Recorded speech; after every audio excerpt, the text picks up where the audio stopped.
Green Bay hustle, grind it up. Hit the field, we don't bluff. Touchdown dances, feel the love. Jordan's got that MVP stuff. It's time for OPE, let's go. Packers bringing that show. It's time for you know who wanna go, gonna glow. Aloha and welcome back to another episode of the Ohana Packers Edition podcast. This is going to be our last opponent preview of the season. Joe and I are going to keep it as short and sweet as possible. Probably are going to have more outside questions and back to Joe's favorite segment than we are on the Bears, because the Bears, they still suck no matter. So if you win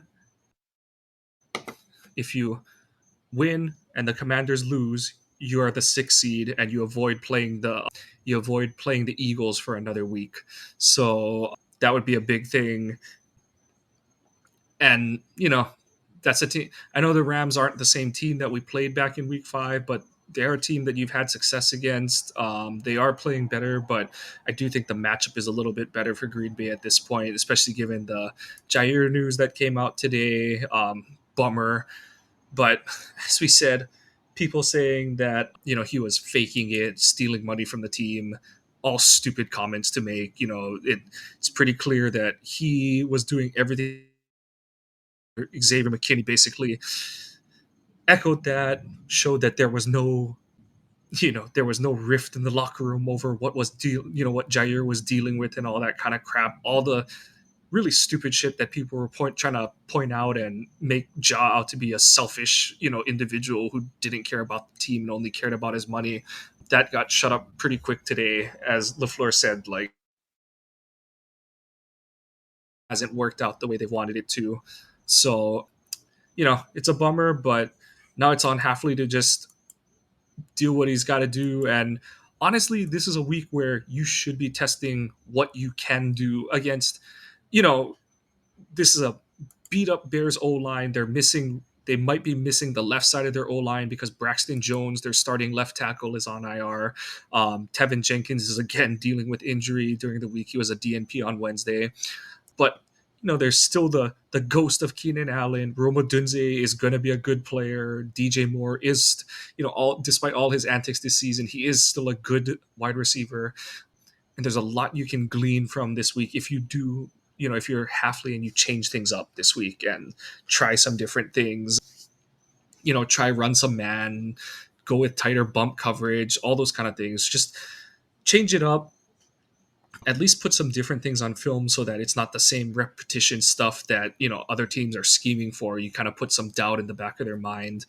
For the Packers, not too much has improved on the injury front from practice. So obviously Jair is going on IR. Zane Anderson missed with a concussion. Brenton Cox was out with a foot. Dillard is still dealing with a concussion. Quay Walker still with the ankle. Christian Watson, his knee, and Evan Williams with the quad. So all of those guys were DNPs today. So it was a walkthrough, so we'll see how it goes the rest of the week. But you're looking at a still banged up defense going against this Bears offense. Caleb Williams looks like mistakes, missing throws, not making reads because he's been sacked like 70 bazillion times this season. And so, like I said, just try some different stuff. And, Hafley can just kind of throw the book at the wall this week. Obviously, you don't want to show everything, but just put stuff on film and really test what your guys can do individually. Yeah, and bringing up a couple guys from the practice squad, I last week was a little bit weird that they used an elevation on Omar Brown, but made him inactive. I get that Bullard was able to go, and they didn't expect Zane Anderson to go out with a concussion, but it's You leave still yourself weird. really thin. Yeah, you leave yourself really thin. So, and I think he's only got the one more elevation this season anyway. So, but you've got a couple other guys like King and Hayden, and I'm sure there's some other guys that I'm forgetting off the top of my head that that could get a call up, especially with some of the injuries that it looks like, don't rush some of these guys back. Uh, let's see. Honestly, what I would do, and this probably isn't going to make a lot of people happy, and I know it definitely wouldn't make the player happy, so please don't kill me for saying this. I'd sit Josh Jacobs. Uh, he's had a ton of carries over the season, which I know he says he can handle, and he's having fun and everything.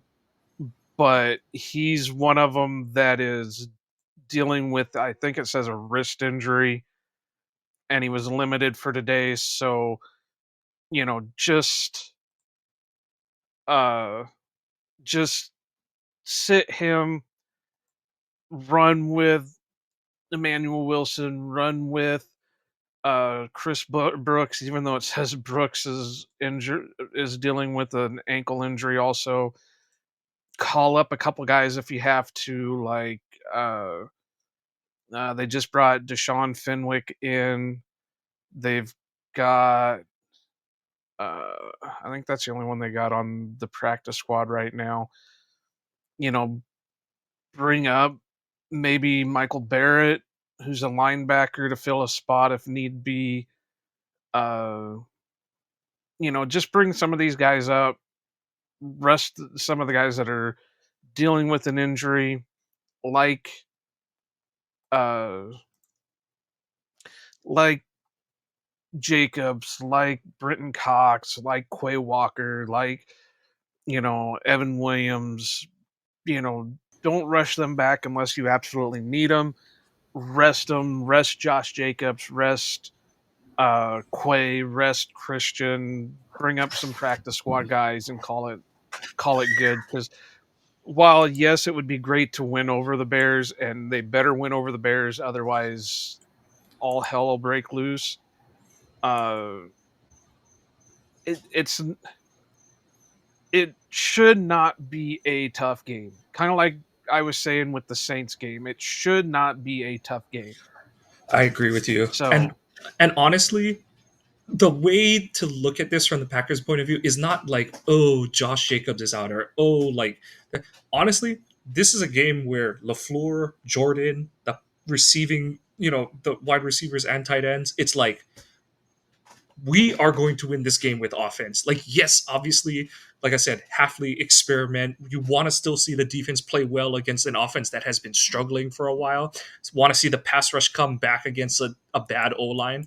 But realistically, this should be a game the Packers should put up 35 plus. Like, that's the way that LaFleur should be looking at it is you're at home, you're trying to, as LaFleur said, you want to regain momentum. Yes, the run game has become your identity. But something that we mentioned on Sunday when we recorded Tuesday's episode, and I've seen a bunch of different people, including like Paul Brettel, Dusty Evely, and a couple other places, notice like Green Bay has turned to their run game, and it's worked well over the second half of the season. But it has left the offense kind of off kilter in a sense because they're so focused on getting Jacobs established that Love doesn't get to have enough throws early in a game where he's like finding himself over the course of the game. And certain games he does find it, the back half of that Lions game in Detroit, the Niners game, the Miami game, the Seattle game. But then you also have the Saints game, the first Bears game,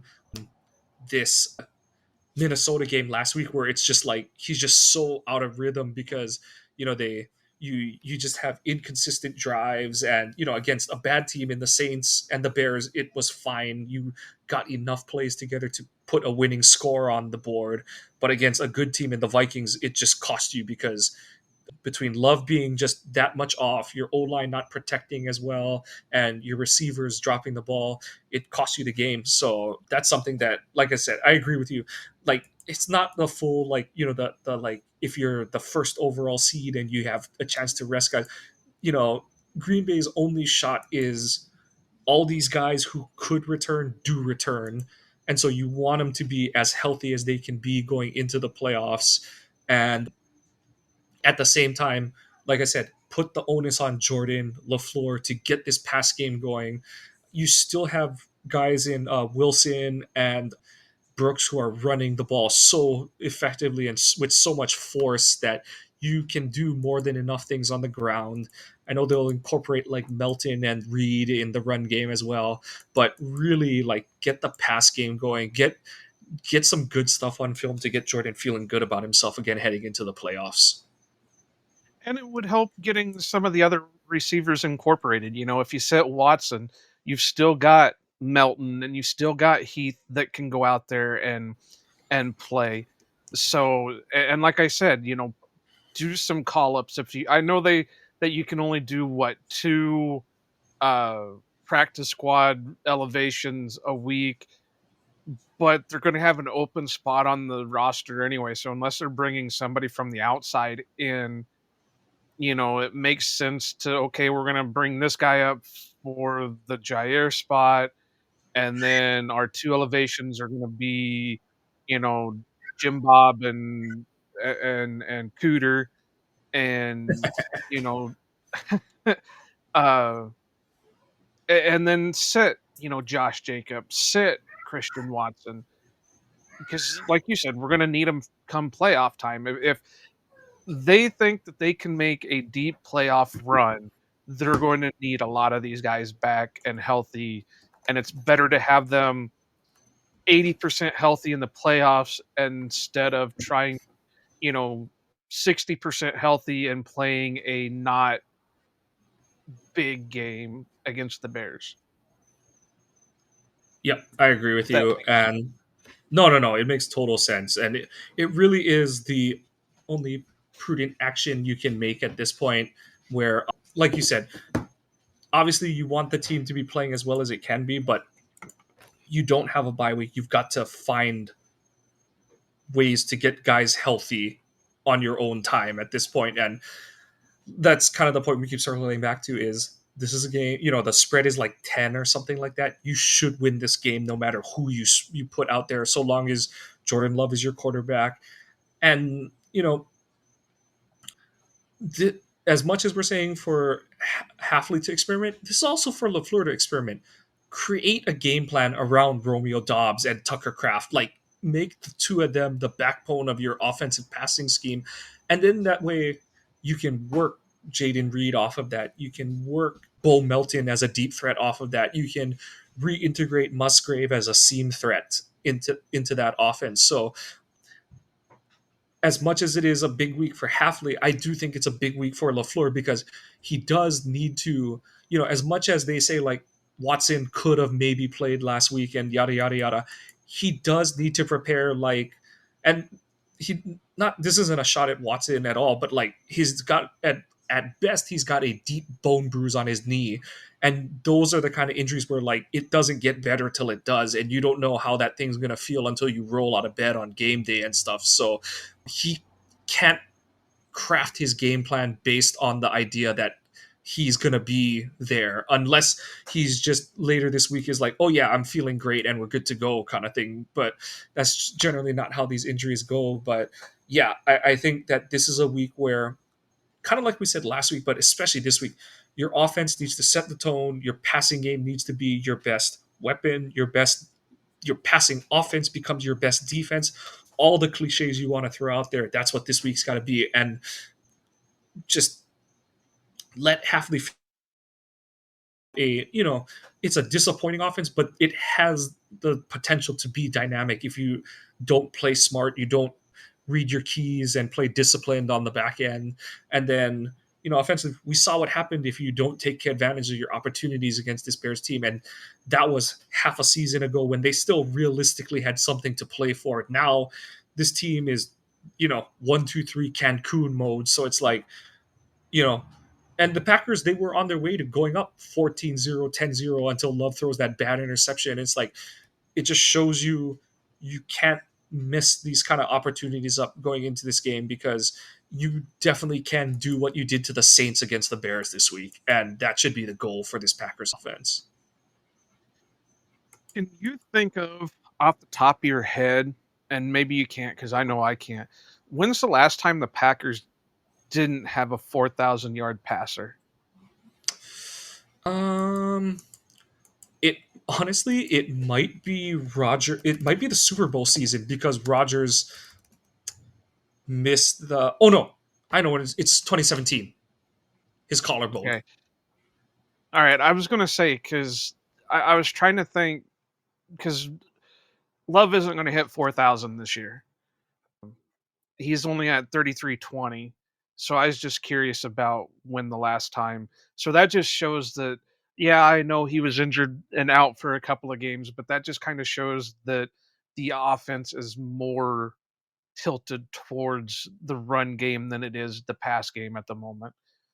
So, yeah, I completely agree with what you're saying that the offense needs to go out there, get more cohesive, and, let Jordan mesh with some of these other uh, with some of these receivers, whether it's Romeo, whether it's Reed, Wicks, Melton, Heath, whoever, get Musgraves going in the game, get Tucker going in the game, maybe a little, maybe even sit Tucker and just let Musgraves and Ben Sims handle things, and maybe even oh, what's the other guy's name? Fitzpatrick. Uh, let's see here. Mike dropped out again because of his shitty internet, so I'm trying to make things up as I go. Uh, what's his name? Now Ryan Fitzpatrick's in my head, and I know it's not Ryan Fitzpatrick. Tucker, John Fitzpatrick. So even if it's Ben Sims, Musgraves, and Fitzpatrick, let those guys roll and let Tucker, relax. I know he's not really dealing with what's he got. He had a rest day today, so he was limited. So yeah, maybe just let him relax until the postseason, which isn't that far away. It'll be next week, and give the other guys a shot. Let Jordan get comfortable. Uh, and I keep saying it week after week after week after week. Dig deeper into the playbook. Get creative with stuff. Don't just hold everything back. Do some things. Uh, you know, flea flickers, or I'd love to see a wide receiver pass. That would be amazing. I don't think it's been a while since I think the Packers have tried to pull one of them off. Was it Cobb? I think they might have done one a little bit sooner than Cobb, or more recent than Cobb, but I'm pretty sure Cobb was the one that sticks in my mind more. Open up the playbook a little bit more, flea flickers, uh, end rounds. I even said maybe a QB pass, or not a QB pass. Of course, they're going to throw a QB pass. What is this, the 1920s? A wide receiver pass. And I was trying to think of what the last one was. Was it Cobb? Yeah, it's gonna be a Cobb one or something. So I know they tried the one with Wicks last year. So and he had a couple in college, so that would probably be the guy. That's the silly body one where he threw it back to Love. And I think he had one at Denver as well. No, silly body was who threw him the ball. I think that was Taylor or Dylan. Okay. Yeah. Which one's the lefty? Because didn't it come from a lefty? That's why it was. Oh, that must have been Wicks. Yeah. Okay. But I'm not talking about one of them crazy passes. I'm talking about an actual, Yeah. like Odell Beckham type pass, or somebody like that where Wicks he has goes thrown on it. the end around. Virginia did use him for a couple of those. If you look at his college highlight film, he does have some like 20, 30-yard downfield throws and stuff. So he can do it. Right. And it doesn't even have to be him. It could be Reed. It could be any of them. Just dig into the playbook and go for it. What's it gonna hurt? It's not gonna hurt nothing. Yep. It's the fucking Bears. LaFleur said it already. They're just looking to regain some momentum, and that's the big thing. Is like I know like game to game momentum doesn't necessarily exist, but you don't want to go into the playoffs playing two absolute stinkers on offense going in and just having that bad taste in your mouth, because that usually doesn't bode well for your success down the road. So want to see improvement there. And like we said, on defense, just don't be static. I know the Bears shouldn't require too much like imagination or anything like that, but that's the whole thing. Like I said, is it's not that you're doing it to beat the Bears; it's you're doing it to get your guys used to doing different things come playoff time. And we know Jair is out unless they make the Super Bowl. That would be the only chance he really has to make it back, because that would put it about 3 to 4 weeks out from this arthroscopic operation they did on his knee yesterday, I believe they said.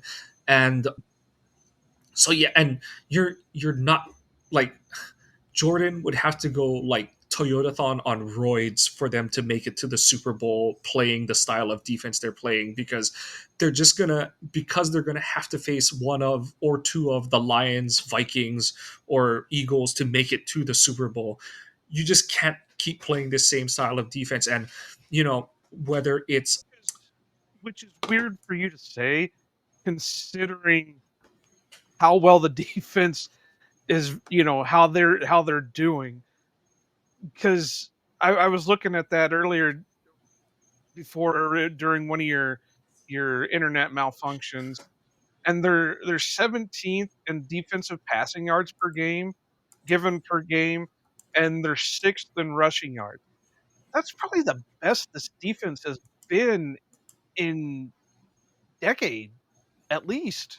oh yeah, like, and that's the thing is like I think schematic. That's the thing is like, so they're they're strong, especially the second half of the season. They're strong because schematically they've gotten really good at what Halfley wants them to do.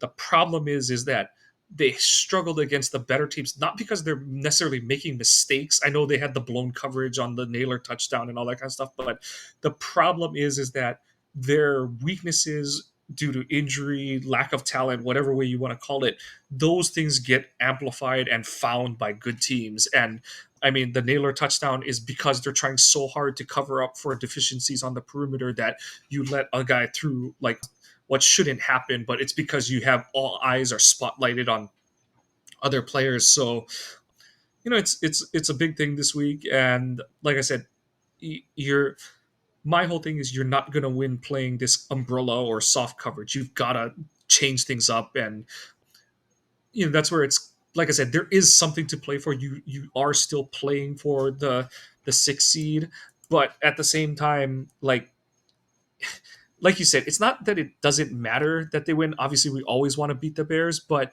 you can't play conservative or whatever just to beat the Bears. You have to be this has to be played for the bigger picture, this game. So yeah, you can't play a reserved style because you're so quote unquote concerned with beating the Bears, because that would be, even if you win the game, that's a loss in my eye because it's a wasted opportunity. And that also goes back to something I've said throughout the season. Uh, don't just stick with some of the same guys over and over again. I'm looking at the Viking game snap count. Carrington played 100% of the snaps. That's good. Well, I understand that, but Keyshawn and Carrington are the only corners that played 100% of the snaps. Then you look down here, and Corey Ballantyne played 4%. Katan Oladapo played 0%.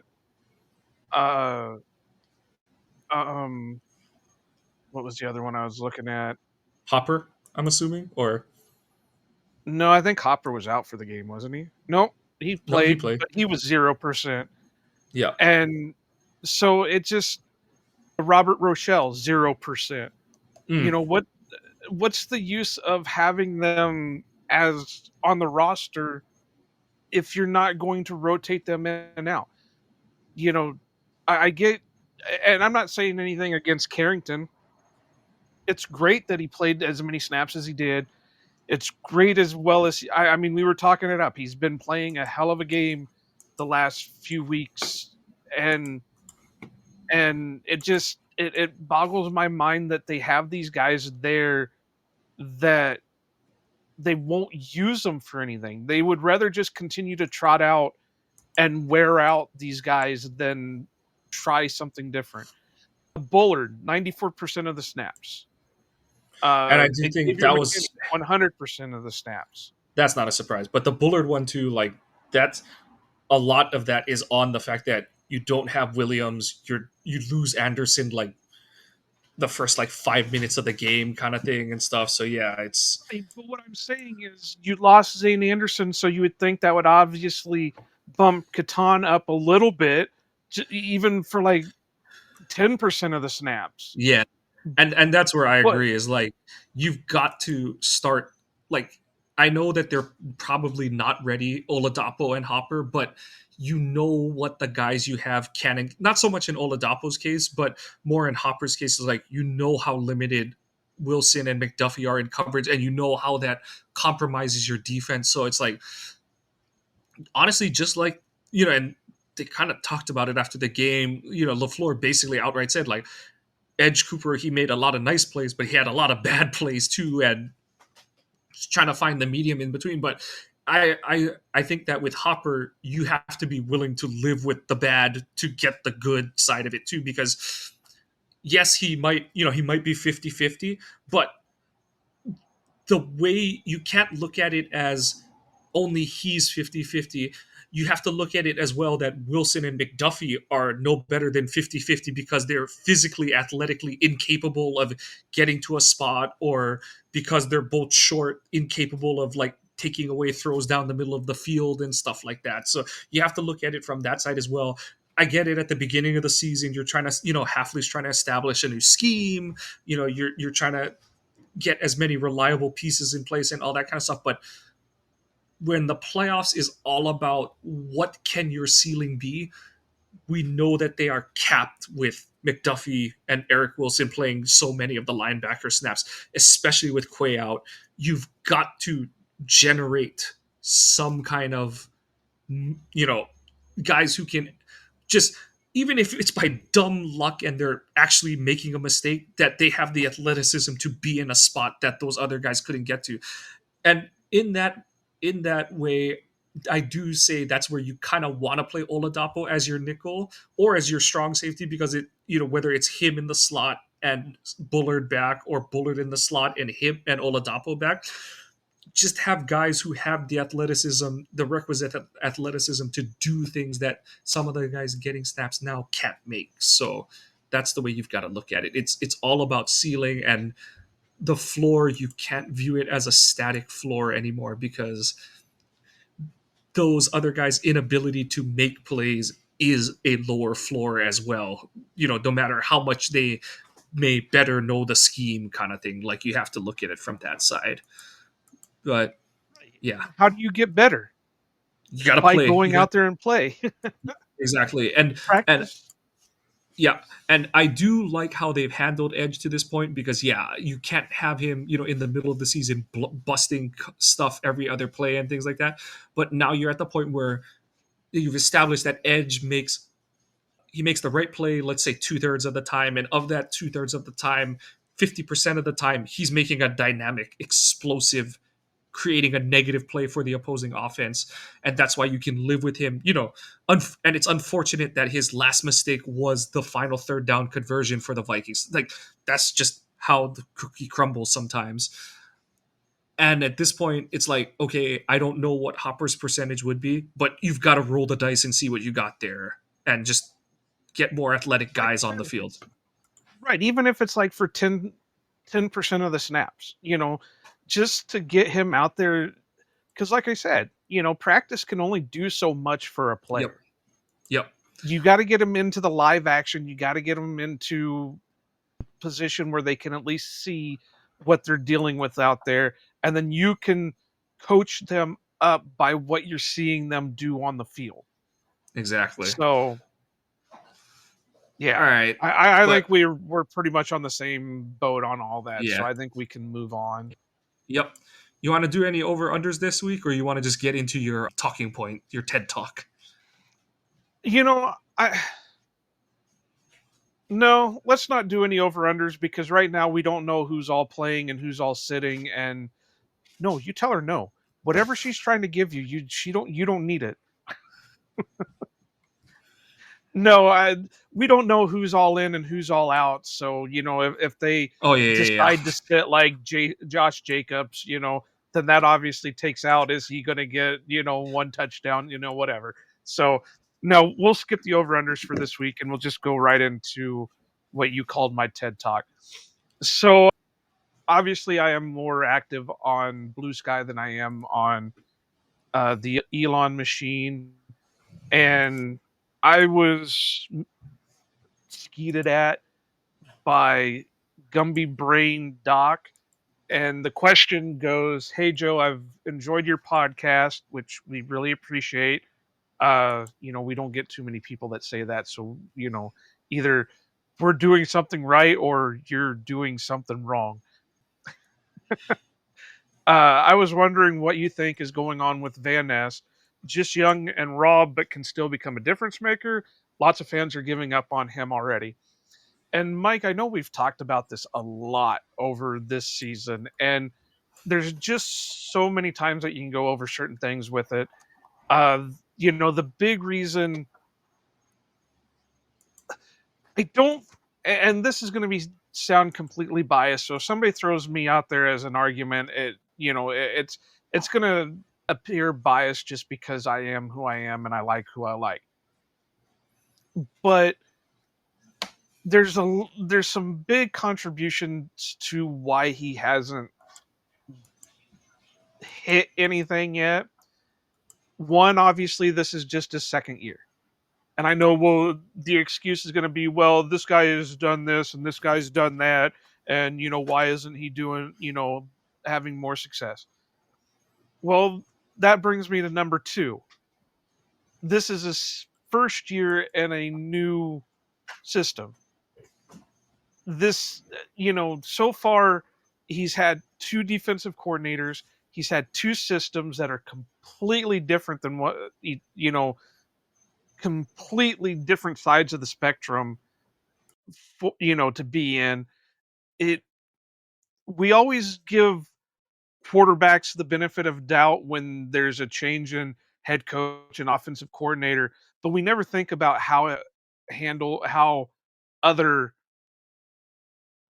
positions on the team handle that kind of thing. Well, it's the same kind of way. If you come into the league and the only system that you're running for that whole first year is now no longer there and you've got to learn a completely other system, of course you're not going to have a ton of success. Right now, there's not many people or not many of the players on the Packers that are having a ton of success when it comes to rushing the quarterback. And it's all a learning process. There's not much you can do there. The third thing that I have to say, and I've said this before, and I actually I you know this definitely must be a new year and hell must have froze over or something because I actually went in and did research. And yeah, it's scary that I actually went in and did research. Mike, I'm gonna drop this for you real quick. I went through and took everybody that I saw from the 2023 draft that would be deemed an edge rusher. There might be some guys that I didn't put on, but they were listed as defensive tackles, and I didn't really view that as more of a edge rusher. I did more linebacker, defensive end types. And it were you able to get it? Thumbs up? Okay. You're muted. That's why I said thumbs up. I'm being descriptive to the people so they know what's going on since this isn't a video podcast. But basically, I went through and I pulled up all the stats and I made a spreadsheet for all the stats for everybody that was drafted in 2023. I want you to look through that list and you're going to have to unmute for a second. And can you tell what the biggest difference between the top group and the bottom group? It's this thing about snap percentage. It's and not that it's going to scale linearly or anything like that, but when you got Lucas playing 39% of the snaps and you got guys like Byron Young, Keon White, Yaya Diaby all above 70, Will McDonald, who a lot of people point at, is above 65. Will Anderson is only at 63% of the snaps, but that's a big contributor to where, Lucas's production relative to others guys is or isn't. And you've laid out a lot of really good points. Is your 3 points that you made are excellent ones. To go a step further on, the where he is in terms of the learning curve side of it. So a lot of people who say like, well, he played in a 4-3 in college, so why isn't he? He should be better at it this year. One, it's not the same one that he played at Iowa, and Well, two, by far, it's not. and to go further down that point, he's not doing the same thing he did at Iowa.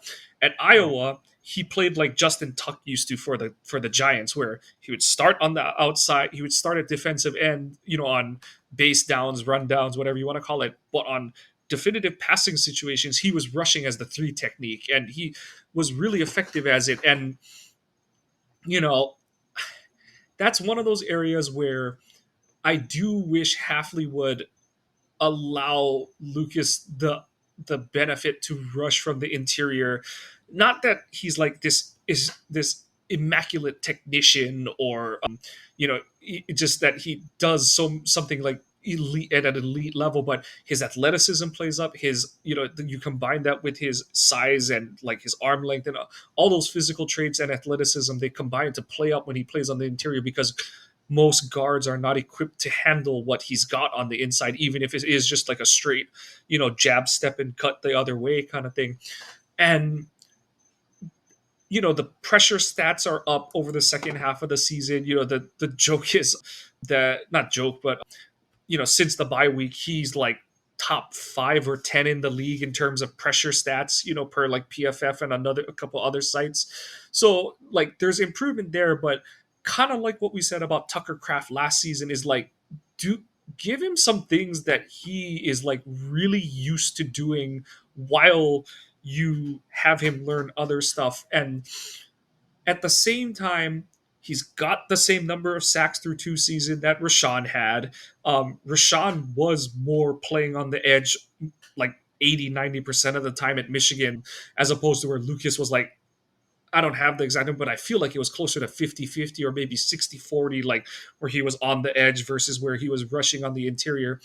And the thing is to me, especially if Wyatt's out for a little bit, but because you've had so much trouble generating interior pass rush at different points in the season, whether it's because of Wyatt dealing with injury, Kenny Clark dealing with the toe injury the whole season, or Carl Brooks having a long ramp up into the season. He really only has started to come on the last month. I wish that they had given Lucas interior snaps to kind of just let him hit the gas and go and like shoot an A or a B gap and try and attack in a straight line to the quarterback. And I do like a lot of the improvements he's made. I do think he's been a better hand fighter. He's setting up moves better on the edge. But because of the kind of rusher he is, he's either got to dump truck his lineman into the quarterback. You've seen Rashawn do it a couple times, and Lucas has done it a few times here and there, but the quarterback just hasn't been there when he's done it. And so, or, he's trying to set up like a legit speed move and it's either not quite there yet, or again, the quarterback's not there at 8 yards behind the line of scrimmage. So as much as it is a individual, you've got to beat your man kind of thing, there is you've talked about it a lot. There is a harmony that has to happen between the pass rush, where you can't have just one guy winning every time. Like that's where KGB was kind of special, where like they didn't have another pass rusher and he was like the only guy that was a pass rusher, which made his like 4 straight seasons of double digit sacks even more stupidly weird, because they just didn't have anyone else who really created pass rush. But like you just can't win that way in the NFL anymore. Everyone's got to be able to push the pocket, and it's that synchronization of rush where and you've seen it where like Rashawn hasn't gotten a sack, but Lucas cleaned it up for him, or Carl Brooks flushes the quarterback up in the pocket and Rashawn comes back to get the sack or stuff. Like the the only guy who's the only two guys who have really just won and beat their guy and gotten a sacks are Rashawn has done it a couple times. Devontae Wyatt when he just wins through the A gap and he's just running at the quarterback. And then the couple times where Brendan Cox is like, fuck it, I don't care. I'm just going to run at the quarterback and damn the torpedoes, I'm going for it. So, and that's the thing is like, he reprogrammed to playing on 2 feet last year for the 3-4, and now he's learning to play with his hand in the dirt again, and he's not playing the position he played in college predominantly. So it's going to take time. And I know some people are like, oh, but Mosby outsnapped him or Cox outsnapped him. But it goes back to something you pointed out on the recap show where Lucas dropped into coverage a couple times.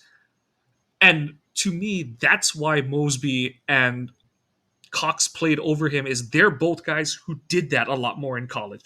And that was part of Hafley's scheme for what he wanted to do against Minnesota is, again, he was so overcompensating for a lack of coverage guys that he's like, I'm not blitzing. I'm going to 4-man rush, but I'm going to drop guys out, send send the linebacker, send a secondary player, drop a lineman out. And the lineman, the position that Lucas plays was often the guy dropping.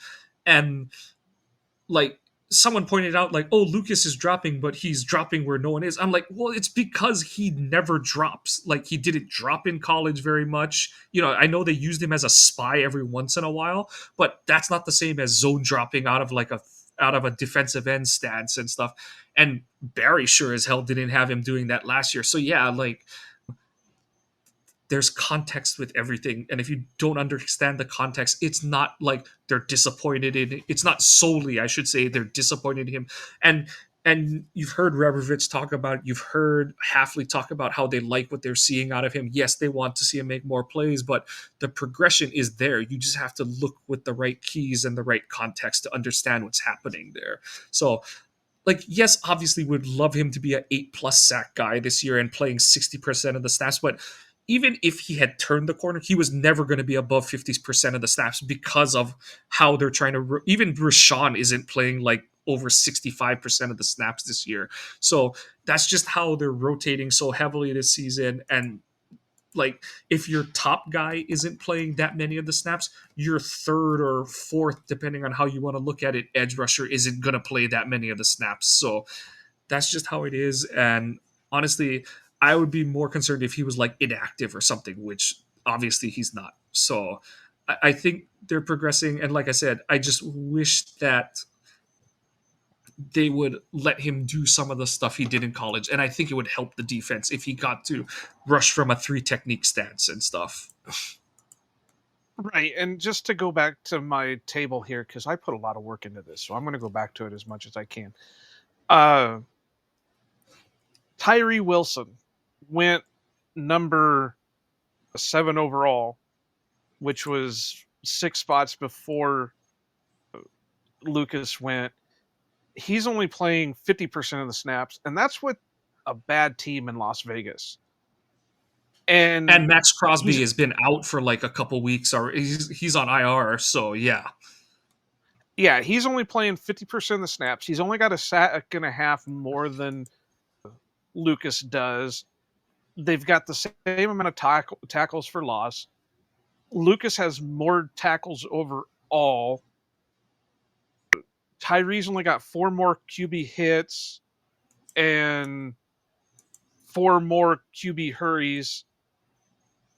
And they've got the same amount of forced fumbles. They've got Tyree's got 8 more pressures. That's 11 more % snap production. If Lucas was getting that 50%, I'm pretty sure he would be getting close to those numbers also.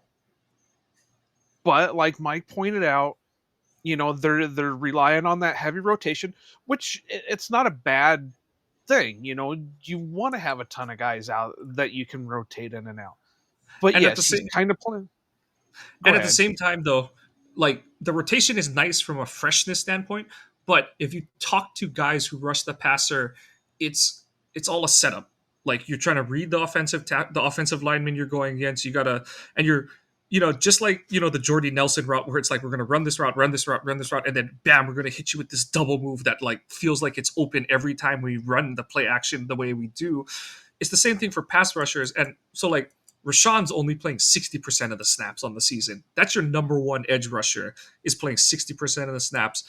And you've heard it from guys like the best pass rushers in the league in league history where they're like, yeah, obviously it would be nice to like not play 70-80% of the snaps, but if I set up my best move and I know I can go to it whenever I can, I need reps in a game. I need 3, 4, 5 reps in a row to be like, yeah, I'm gonna do this. Yeah, I'm gonna do this. And then you okey doke come and do something different. And Dwight Freeney can't set up his spin move if he doesn't play the other downs where he rushes straight, kind of thing. So, like, I do think that's an element of it as well, where like they're rotating so often that Lucas is like, it's not necessarily paralysis by analysis, but it's like, oh, I'm gonna go for a power move, but like maybe the tackle has just seen power rushes all day, so it's like, oh, like he's set up for that. So it's like, and then in the middle of his rush, he's like, it's not gonna work. I gotta try something else and stuff. And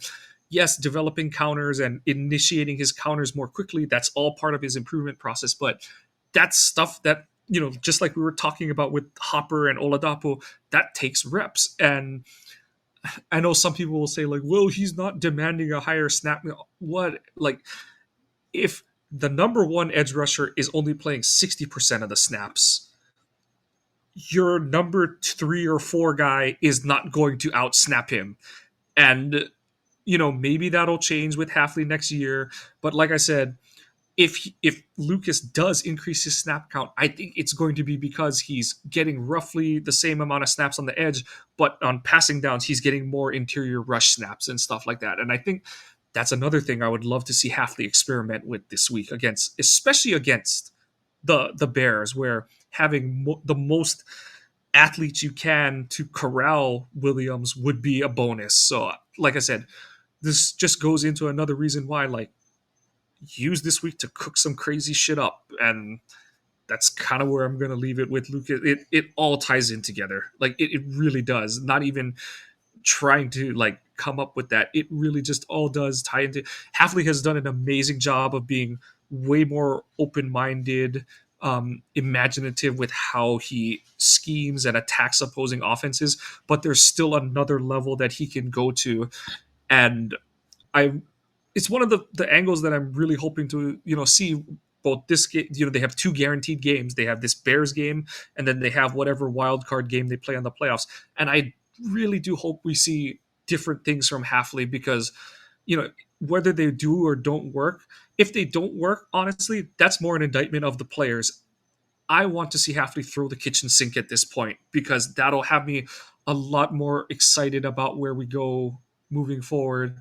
Because yes, and like we said, the offense has to get going, because this defense was never built to the just like hold other teams to 10 points. That was never going to happen. This offense has got to score freaking points earlier in games and more efficiently. So I've only got a couple more points, and then we'll move on to the next, move off of this one, and hopefully that answers what Gumby was asking. But my other uh, comparison that I was going to throw up was Miles Murphy, who a lot of Packer fans seem to want to have take Miles Murphy. Okay, great. Miles Murphy is playing 40% of the snaps, which is only 1% more than Lucas is, has 11 less tackles, uh, 5 less tackles for loss, 3 less sacks, 1 less pressure, 1 less forced fumble, 3 less QB hits, and 2 less hurries. He's playing, I know it's 1%, but it's still 1 more percent than what Lucas is, and Lucas is outperforming him. And this was a guy that a lot of Packers fans wanted over Lucas Van Ness.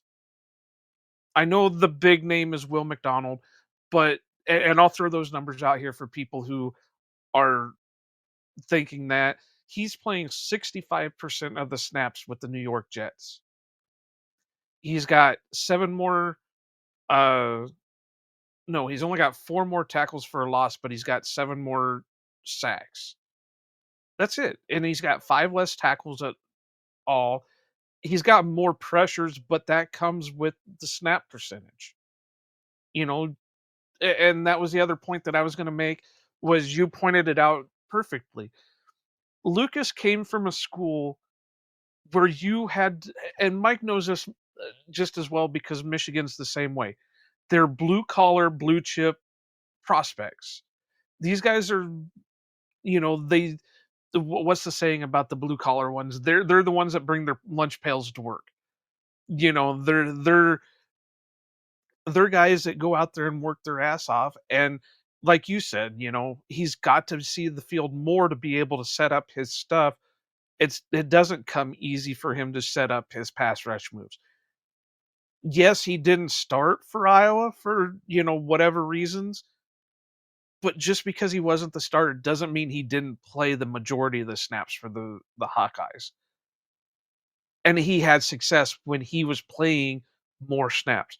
So hopefully, Gumby, this answers your question on what they're saying.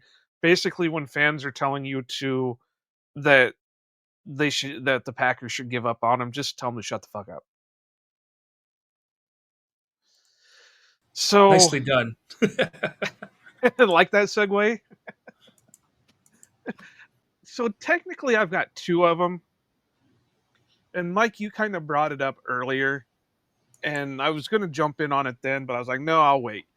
And that's this whole discourse around Jair.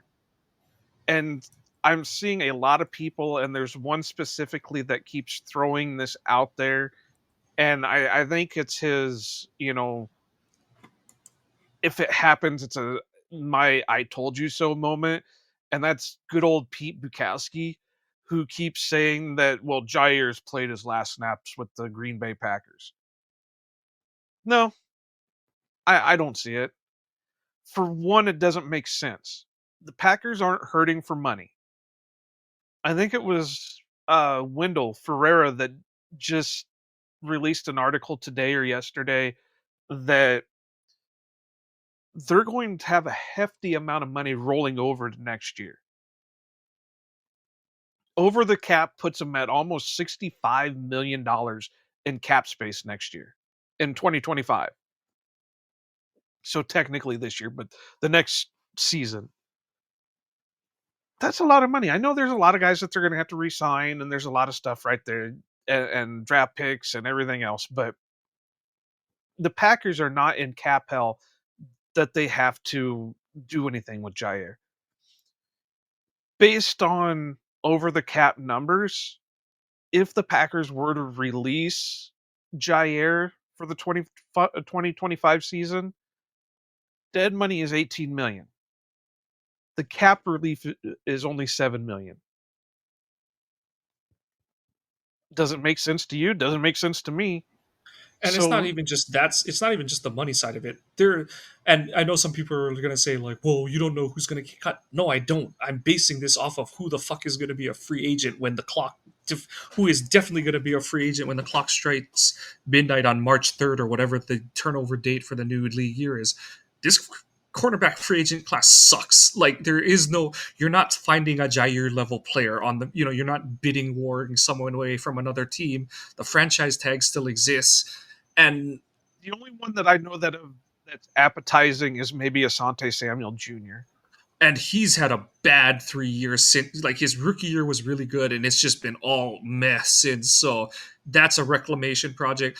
I tweeted too. Like I think he's back because I know different people have put out he's only played more than 7 games once in the past 4 years.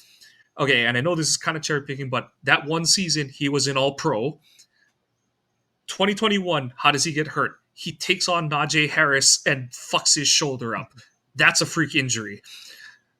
2024 has the stupid bullshit, unfortunate knee injury that has been just this roller coaster of emotions that, he injures it against Jacksonville, tries to come back too early against Chicago, and then it's just been in the shitter sense. Last year was the Hold only on. year. Oh, And yeah. they're saying his issue is he's having swelling in the knee.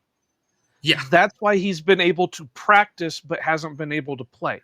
Because he's exactly. not responding to the practice because his knee is swelling up after said practice. Yeah. So that quells and like I said, that quells he's just stealing money from the team. No, he's trying to be out there. But so you're on this so like last year was the only year where he missed a bunch of games because of a bunch of like nagging injuries kind of thing. Otherwise, it's been two freak injuries that have knocked him out of the chunk of seasons, which for a smaller corner, no, he doesn't quote unquote get better at avoiding those as he ages, but also at the same time, it's not the same injury over and over and over. So it's not like he's got a bad knee or a bad, like a chronic whatever or anything like that. This isn't the Bakhtiari thing where it's just a degenerative issue. Well, you hope it's not, at least. But so on that front, and like I said, you combine that side of it, you combine the fact that there is no one in free agency that you're like, oh yeah, if they sign this guy, their cornerback room will be better. And yes, Goot should probably will really attack the cornerback class in this draft because as of right now, Keyshawn, Jair, Valentine, those are your only corners signed through 2025. But they're rookies. And you can't guarantee, like everyone will be like, well, Quinyon Mitchell. Well, you don't know that Quinyon Mitchell, there is a Quinyon Mitchell who will fall to 20 whatever. And everyone wants good corners. So you can't just magically get one to fall to you. And so then if you don't get one in round one, then it's like, oh, so you cut Jair to rely on a mid or lower tier free agent signing and a not saying that you can't find good cornerbacks in not round one, but you're really going to say that, after everyone complained about how Goot handled the quarter situation this year, that a team that's supposed to be another year into their Super Bowl window is going backwards in their cornerback room? Like, that's what you're doing as the cards lay right now, not knowing what the draft situation is, and you can't say, like, oh, someone else will get cut. It's like, well, what team is going to cut a good corner who's not an injury concern? Like that just doesn't happen. You don't cut those guys. So yeah. No, and it's so easy to say guys like Xavier Howard and stuff like that. Why hasn't he been on a team? Because he can't pass a fucking physical. Okay, so what I see Goot doing with the corner position is what he did with the safety position. Overload on it. But he didn't also rely on draft picks. What did he do? He brought in a veteran on top of having draft picks. And that's my point, is that there is no Xavier McKinney. There's nothing near that on the cornerback market this year. So, like, there is no, it's for the people that are like, like Peter, who said he's definitely not back. It's like, no, you can't use the word definitely because, like I said, as it stands right now, there is no free agent that you're getting anywhere near the top end of Jaws play in free agency. They're just not. And whether there's cuts or whatever, I don't think that player becomes available who doesn't also have question marks like Jair, nudge, nudge, Marshawn Lattimore. Like, that would be the kind of guy who's getting cut for the same reasons Jair is getting cut. And Right, who's for only everyone, played, what, one game since being traded to the I think Commanders? he magically played a second one, but yeah, exactly. So continue on. You may throw the punchline. Well, I was just going to go back to something that you said that, he's been in the league for 7 years, for 7 seasons. He's only had 3 seasons where he's missed any significant time. 2021 and the last 2 years. And like you said, it's all been freak incidents. It's not the same thing over and over again. It's not like a Christian Watson who was and Eric Stokes who were suffering from chronic, hamstring injuries. It's not like it's not like a constant shoulder thing. It's not like a constant, It's like whatever. Clay with. It's not like Clay where it's like at some point Clay's hamstring is going to explode during a season kind of thing. Right. So it is what it is, and like I said, I think Bukowski is just trying to use it as his aha, I told you so moment. If by some slim chance they do release him in 2025, but the best out for him, if you're going to have an out for him, is 2026. Yep. Because that's when the most cap relief is. You still got a little bit of dead money, but there's more cap relief. Theoretically, they could do a post June 1st cut, and that would save a ton of money. But if you're going to have him on the roster that long, you might as well just keep him. Yep. Because you're just doing a disservice to him by waiting that long to cut him and not allowing him to get onto another team. You know what I mean? Yep. I guess they could do kind of what they did with Bakhtiari and, designated him as a post June 1st cut. But still, that does him no favors, and then that just ruins a relationship right there. So, in the end, no, Jair's not getting cut. Yes, Jair will be back in 2025. So, Pete Bukowski specifically, because I'm not a big fan of yours. I know there's some friends of the show that are, get along with you and that and like you and all that shit. But I think you're an annoying little prick. So, Pete Bukowski and anybody else who is saying that Jair is going to get cut, shut the fuck up. Now, the last one I've already done as a shut the fuck up earlier in the season, but I'm going to go ahead and do it again because, like I said, there was an article that just came out. It's the 29th, and it's regarding good old former frenemy Zadarius Smith and his why he hates the Packers so much. And this is I'm going to read this not the full article.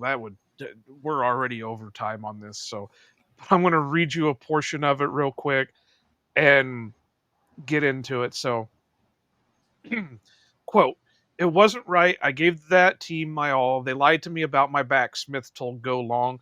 "For a lot of fans who think I did wrong or was the mean guy in the locker room, that's not my MO. I'm not that type of player. I want to help my team win, but they didn't know that story, and outside looking in, I'd be mad at me too." The veteran defender explained that he had been hampered by a back injury. Initially, the medical staff didn't tell him about a bulge in his back after an evaluation. Smith got a second opinion from Dr. Robert Watkins and learned that he indeed was dealing with a bulge in his back, which was causing nerve issues.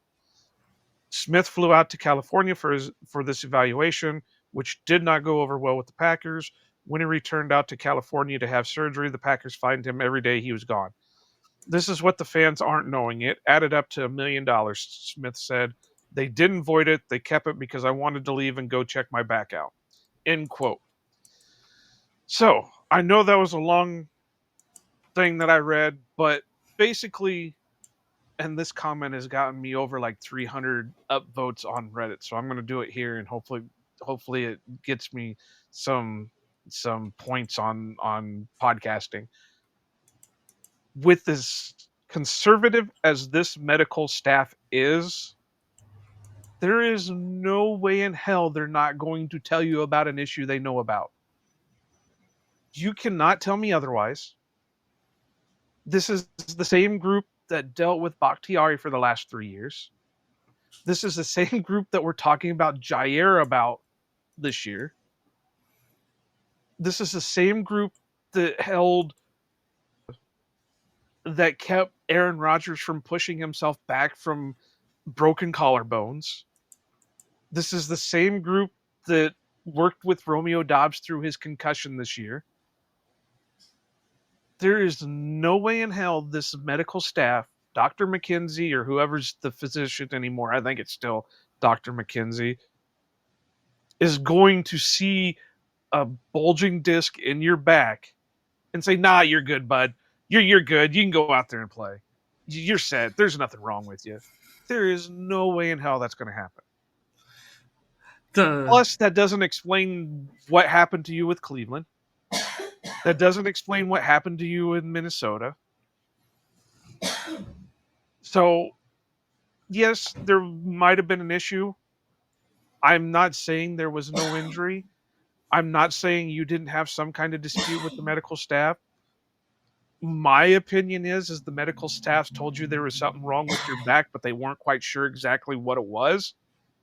And you weren't happy with that, so you went out to your specialist or whatever without telling them you were going out to your specialist, and you just up and left the team, and that's why you started getting fined.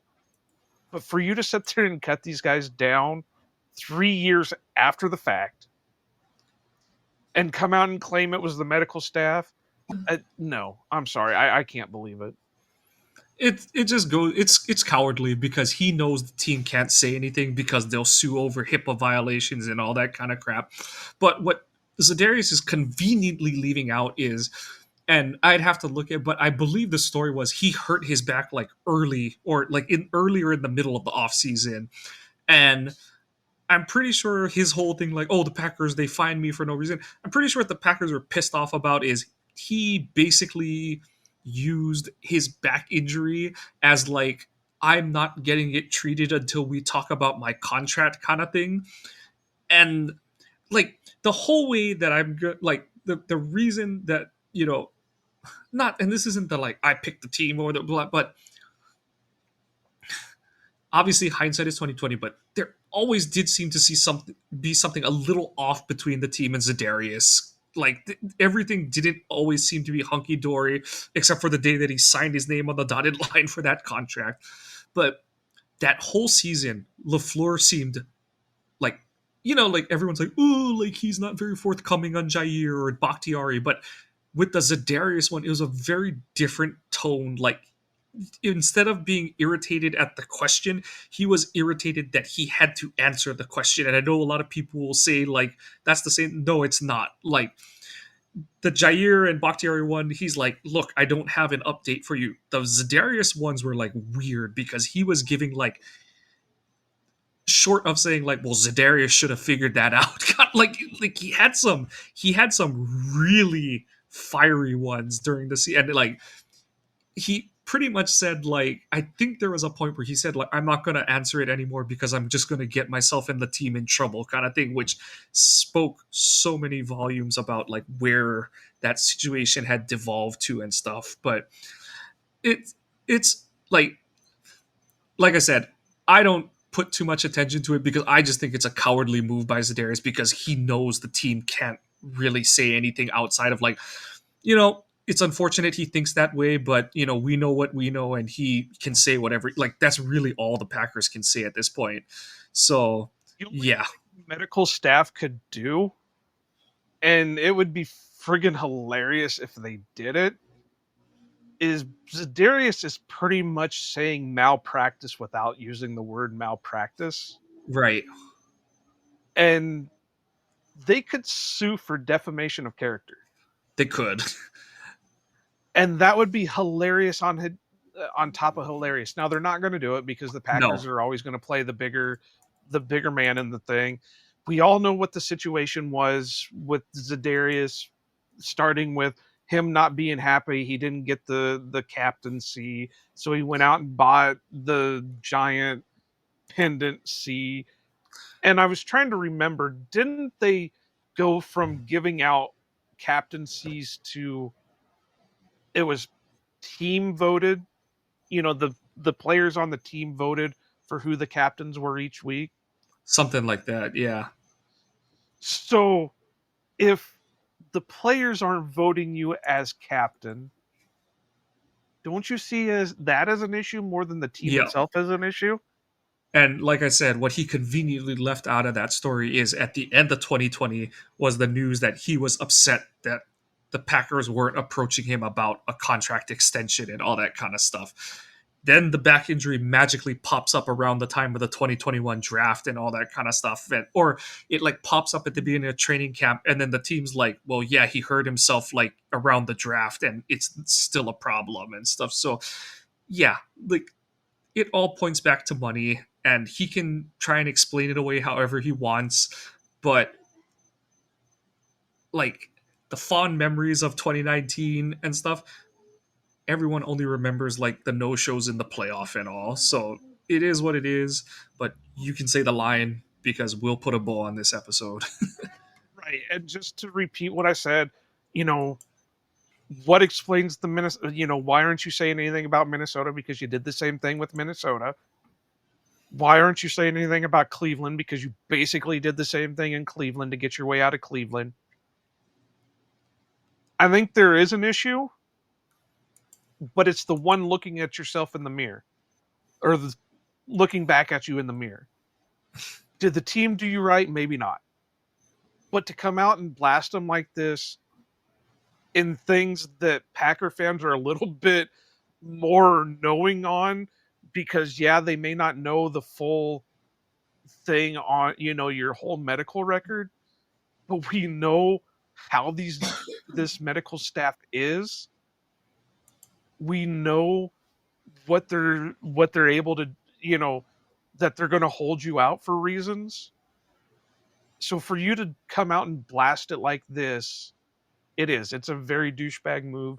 So Za'Darius, I know you'll never hear this, and even if you do, you'll just, oh well, it's a Packer fan, and he's just doing what he's gonna do. Shut the fuck up. And on that note, we will bid you good night. Happy New Year. Wish you all a very good 2025. We hope the Packers find something to give us the greatest gift going into the new year. But we will just be going on with our recap shows on Sunday at this point as we transition into the off season. We'll see how long the run for the Packers goes. But for Iowa Joe, I might go Pack Go. Happy New Year and aloha. Green Bay hustle, grind it up. Hit the field, we don't bluff. Touchdown dances, feel the love. Jordan's got that MVP stuff. It's time for the up. Let's go. Packers bringing that show. It's time for you know who.